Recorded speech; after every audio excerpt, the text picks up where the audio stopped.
Welcome to the 7 must-have small business tools by the MicroGiants.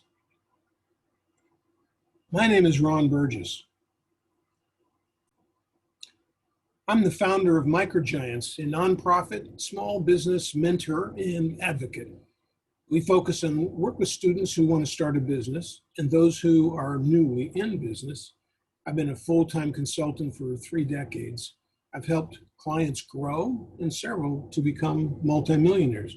I've also started 5 of my own businesses, from retail to manufacturing to business services, and now in retirement, a nonprofit, MicroGiants. This video is to introduce the MicroGiants 7 must-have business tools.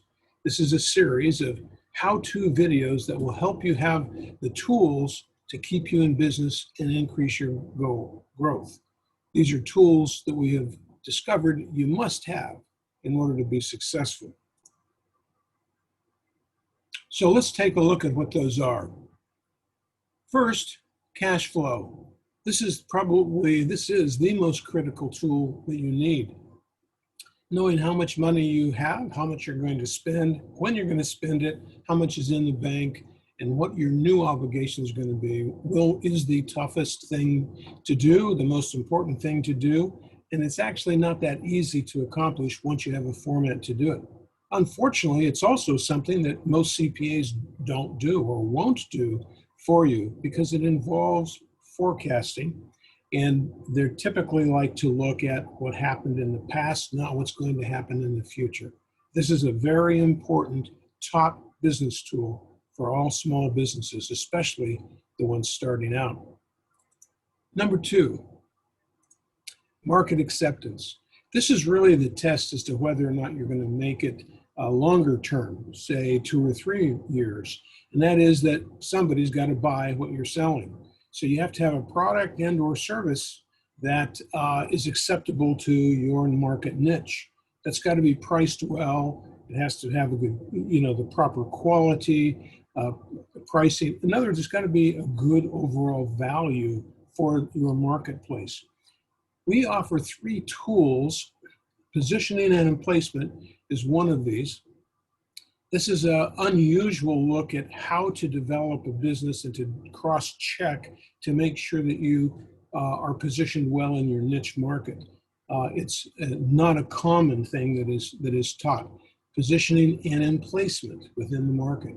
Second is target marketing. This is an old tool that's been used for decades and decades. That is, how are you going to identify and target your prospects in order to be able to attract them to your business?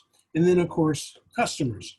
This is not only what are you going to do for the customers, but how are you going to treat the customers, and what do the customers think of you? It's a combination of things that gives you a perspective. If you don't win with the customers and you don't pay attention to customers, over time, you'll find that you're going to have a problem. Finally, we get to financials and, of course, accurate numbers. This means you need to have an income statement, usually prepared by a really good full-charge bookkeeper, and you should probably be looking for a CPA to review on a quarterly basis. Secondarily, you should have a balance sheet that would help you understand exactly where your assets are, how to utilize your assets and your cash in order to be able to do proper investments, etc. Finally, you need to have accurate numbers in the sense that you need to be able to have management reports. Management reports, again, are not normally done by CPAs, but they're really important to be able to keep your pulse on all the various operations in your business. If you can get these first 3 things done, then you're going to have several years of success. But the interesting thing is that many businesses go out of business 5 years down the road. There's a hump of people who go broke about the 5-year mark. That's typically because they are unable to handle the growth that their market acceptance has brought them. And so, ironically, you have to be able to also hire and to be able to build teams in order to be able to make sure that your service or the competence that you have and your business has can be carried forward by the rest of your people.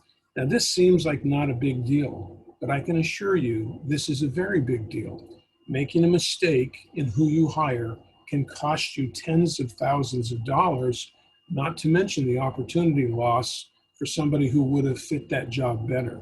So we'll help you walk through and give you the basics on how to deal with that. Finally, risk management. This is something you don't tend to think about, when you're starting, other than the fact that it's obviously a risky venture. And I'm not talking about the chances of going out of business. I'm talking about other risks. We've just been through COVID. There's a risk not very many people thought about. But business has really missed the boat on trying to identify risk. Turns out that our supply chains were all weak. Weak meaning too few people had enough inventory to carry them more than a few days. And as a result, that exposed risk not only to individual businesses, but to us, to all of us, to the country as a whole, because we did not have plans to handle that kind of risk. But for the most part, we're talking about insurance as a way to handle risk, sinking funds for risk, and other ways to understand and know how much risk you're taking on when you're putting together contracts, when you're exposing yourself to certain markets. And so risk management as a whole is a much bigger thing than just insurance. Expense management, that kind of seems obvious, I'm sure. You have to be able to keep your expenses underneath what your revenue is and have a margin of profit. But there's more to it than what many think. When you have to have a good understanding of the characteristics of expenses. That includes both fixed kinds of expenses as well as variable, or some people call them direct kinds of expenses. Those expenses that are driven by the quantity of sales that you have.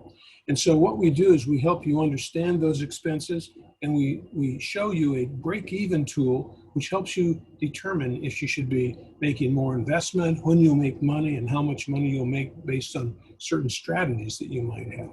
Finally, marketing for growth. Now, we've talked about market acceptance up on number 2, and that's critical. You're not going to be in business long, but without that.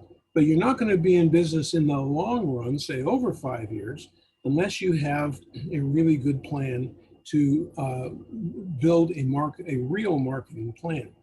Different businesses have different concerns. We help you understand what kind of business you have, what the characteristics of that type of industry and your business have, and how to deal with those several kinds of businesses. They're not all the same. They're certainly not what big businesses do. Remember, small business is not big business only small. Small business is a totally different animal than big business. Business schools have always been in business and put there by big industrial companies who founded the first business schools. What was their goal? They wanted to train people to maintain their wealth. They didn't teach them and didn't care about them creating more wealth. Well, while that's not quite true today, there are differences between small business and big business, and they're not often well understood.